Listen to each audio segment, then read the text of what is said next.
Hello, welcome to the I Can Endure YouTube channel. My name's Stephen Green.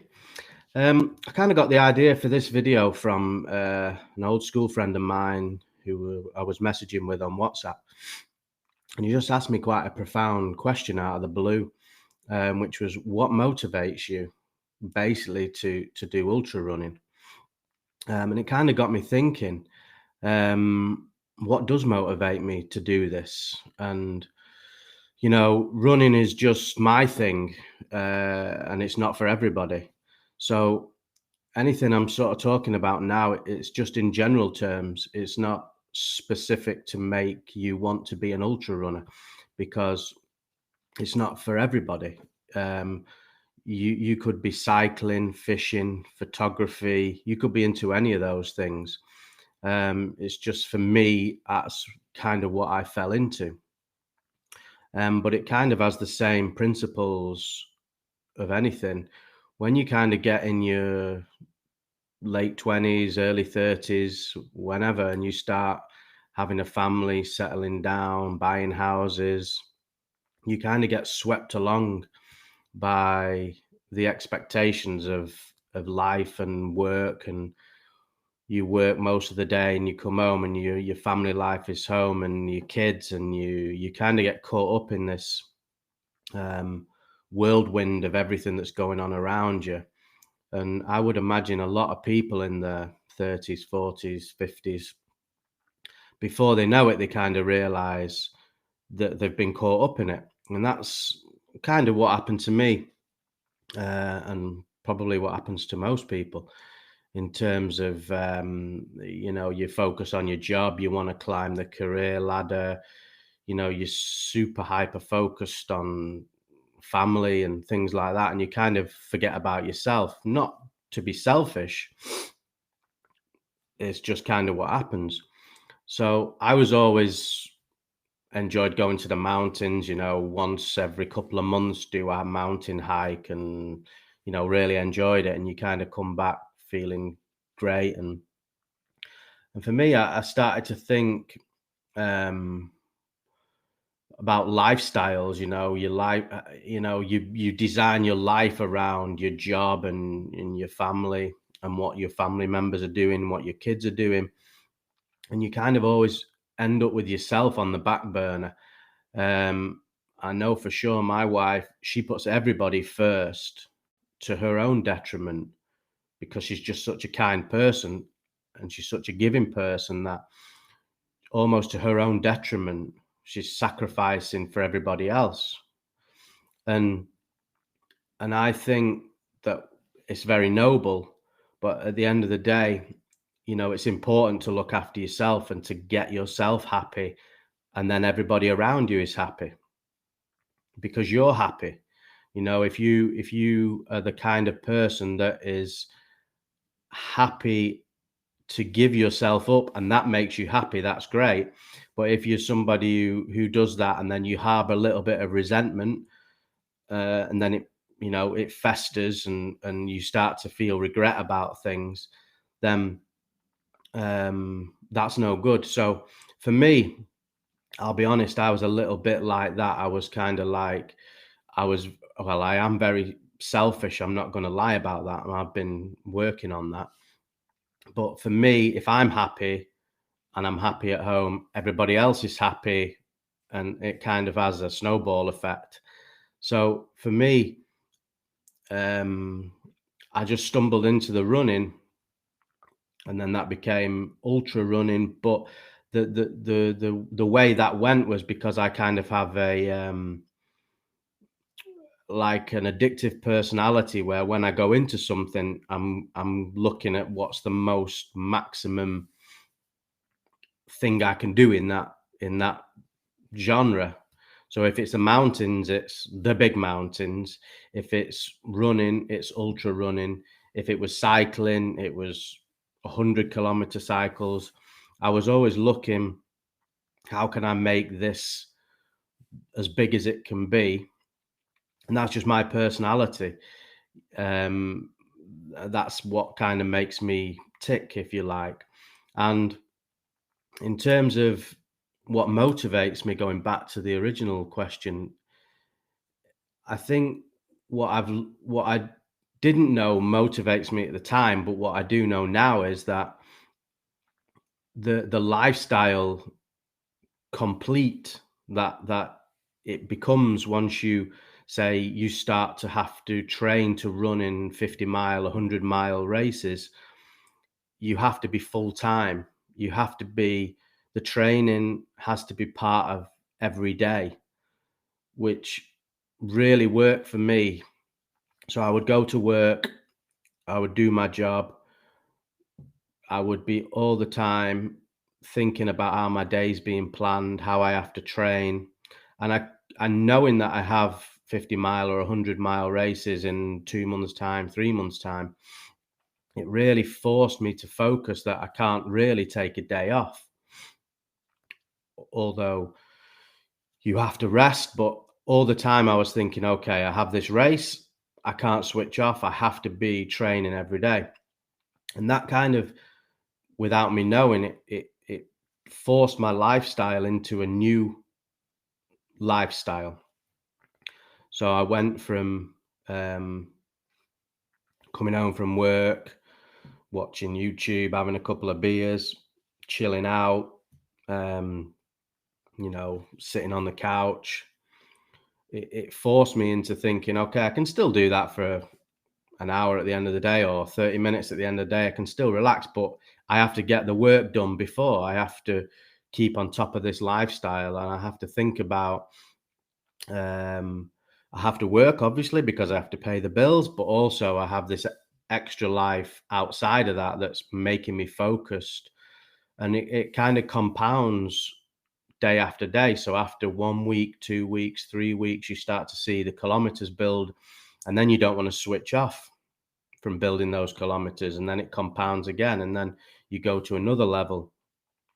And then with that journey, you kind of go into meeting like-minded people, and you find different social circles, and then before you know it, you're kind of picking into these social circles, and you're seeing people who are a level above you, and then you're going up to that level without knowing. And for me, that was kind of once I got into that circle, and that motivation of how it was building every day and month by month was compounding, and the health benefits and so on and so on. But again, I understand that ultra running is not for everybody. Not even running is for everybody. But it's so important to find something that motivates you and gives you a purpose in life. We live now in such a day and age where mental health is such at the forefront of everything. Social media, every day where you're looking at people who gloss this social media presence, and everything looks amazing, everything looks great, and people look at that and think, well, why haven't I got that? What am I not doing? I'm going to work every day. But at the end of the day, that's glossed up, that's produced, and it's not the reality. But once you find the reality of what your purpose is, it may be photography, maybe art, maybe writing, maybe running, maybe fishing. It could be anything. And once you go all in on it and you're passionate about it and you make it your, secondary focus after your job, everybody has to work. That's a given. So, once you kind of build that into your lifestyle and you find purpose in something, that's the motivation for me. And it was quite a profound question, and it really got me thinking about what is motivating me. And in terms of running or cycling or anything to do with health, going to the gym, the health benefits knock on from that. The mental health benefits roll on. So everything kind of compounds into a situation where you're kind of building your life by design and designing your own life. And things don't take a few weeks, things take years.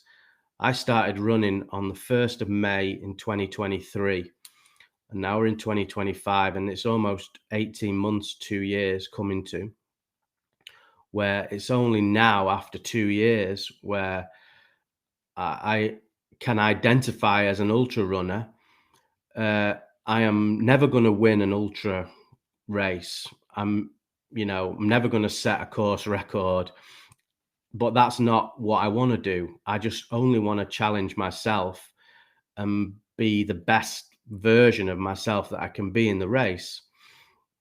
In the Oman race, I was in the middle to the back of the pack most days.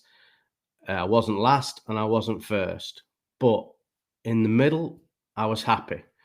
And I was pushing myself as much as I can push myself. That'll be the same in all the races I do.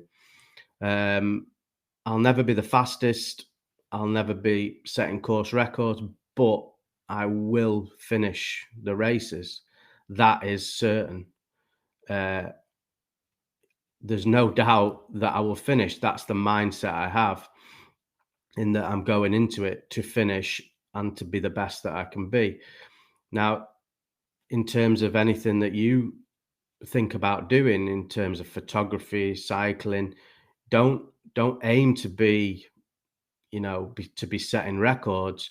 Just aim at the start to be building your lifestyle around what you're passionate about, and not worrying about anybody else, not worrying about how fast people run, not worrying about what camera this photographer has or gear or anything like that. Just worry about changing your lifestyle and building it around whatever you're passionate about, and it will compound. It won't be weeks or months, but in a year, 2 years, then it will start, without you knowing, it'll just be what you do. And the knock-on effects in terms of, for me, in terms of diet, alcohol, sleep, everything I kind of think about now is around running and my upcoming races. And I'm all the time, I'm thinking, okay, if I eat this McDonald's, is this going to be detrimental to my training? If I eat a Big Mac and 2 hamburgers for my lunch, how am I going to feel when I'm running later? Well, I'm probably going to feel pretty shit. So it makes me think not to do it. So the same with alcohol. In my 20s and 30s, working in the construction industry, it was just a given, and it was part of the culture that you work hard in the day, you go to the pub, you have a couple of pints, you go home, you have a glass of wine, you eat your tea, and you rinse and repeat the next day. No matter what anybody says about alcohol, and nobody on earth loves a cold beer more than me. There's absolutely no doubt about that. But now I'm thinking, okay, if I take a couple of beers on a Friday night, how's that going to impact my Saturday morning run? Well, it's going to be detrimental to it. Now, I'm not sitting here as some guy who's teetotal, far from it. But it makes me think now, how do I use alcohol as a social tool? I want to go out with my wife, have a couple of glasses of wine, have a couple of beers, no problem. But once you have a lifestyle where you have goals, it just makes you think a little bit more. Should I have this 4th pint of beer on Saturday night when I've got a long run tomorrow? And it just it works for me, that it just tempers my not bad things, but tempers my little luxuries in life just a little bit, that it benefits me in the long term. I'm still going to have a beer, I'm still going to have a glass of wine, but as opposed to like how I was in my 20s and 30s, when I didn't really have goals that I was working towards, I was kind of just open-ended. I've worked really hard today. I've done 10 hours. It's a physical job. I'm going to have a couple of beers to unwind. That was fine. There was no repercussions. I got up the next day, did the job the same again. Friday night came, you have a couple more beers because it's Friday, and you get up on Saturday and you're doing the family things, or you whatever you're doing, and everybody falls into that trap. and it's not the end of the world, but it just makes you think in the long term, what age is it going to catch up to you? Is it going to be sort of 63, 55, 70? It's going to catch up one day, your lifestyle. So for me, I'm not sitting here preaching to anybody about how to live your life or what to do with it. Some people are career driven, some people are not, but I think for me and my motivation for what I do, it's really been purposeful to find that one thing that I'm passionate about, but it also has all these compounding effects health wise and just making me think a little bit about lifestyle choices. And if you're like me with a little bit of an addictive personality where, you enjoy a few beers, you enjoy nice food, you kind of, nobody again loves a Big Mac more than me. And I still will, in an emergency when I'm starving, I will still have a Big Mac. But it just makes me think a little bit now is how am I going to feel later after I've eaten something like that? Am I better off waiting and having a tuna salad when I get home? That's just kind of how I'm thinking a little bit now. So going back to the original point of this video is what is my motivation for it? It's just improved my lifestyle a little bit. And I wouldn't want to go back to kind of not having the goals or the races booked, because then I would just kind of lose focus and I would feel like I was just kind of drifting through the sort of 9 to 5, then the house, the life in the house at night, and so on. So it was really got me thinking. And in terms of when you get into your kind of 40s, I don't know if it's a midlife crisis or what you want to call it, or whether it's kind of like a coming of age, or you just start to think a little bit with a little bit more maturity about things, and when you're in your 20s and 30s or whatever, and you go out, you wake up the next day, usually you're feeling great. For me in my 40s, if I kind of do that now, I'm not feeling great, and it kind of might take me 2 or 3 days to recover from something. And I'm thinking, do I really want to lose a weekend just for going out on a Friday night? So yeah, it's interesting. I don't know if how you can compare it to other things in life in terms of if you're career driven, or if you're happy in your career, or if you're still trying to climb that career ladder and you don't have time for things outside of work. So yeah, I'm just going to drink my coffee because I'm a little bit dry in the throat while I just have a little think. 18 minutes.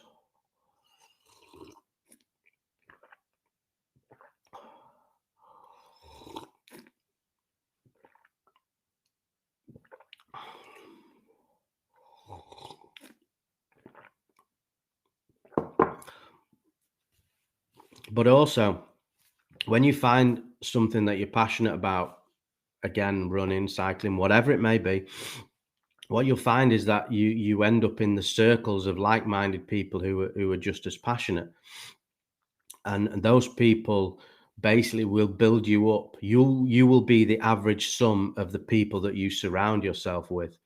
I remember in my late 20s, used to go in the local pub. You're the sum equal of those people in that pub. Nothing against those guys, great people, but you are not going to achieve anything standing around the bar of a pub. That is a fact. But if you're going to a running club on a Saturday morning with Norwegian national team runners, you will become the average of those people. That's just a fact.